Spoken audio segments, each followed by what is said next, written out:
السلام علیکم، کیسے ہیں آپ سب؟ امید کرتی ہوں آپ سب خیریت سے ہوں گے۔ آج میں آپ کو بے پناہ رزق کے اصول کا وظیفہ بتاؤں گی۔ یہ وظیفہ بہت مفید اور مجرب ہے۔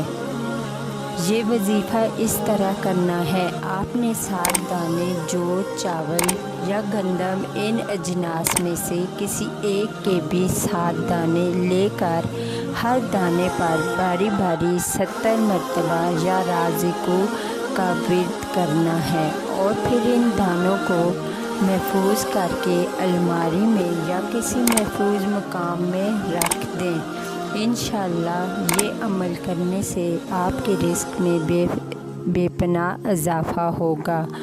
ہر عمل اللہ پر یقین کے ساتھ کریں، زیادہ فائدہ ہوگا۔ ویڈیو اچھی لگے تو چینل سبسکرائب کریں اور دوسروں کو بھی شیئر کریں۔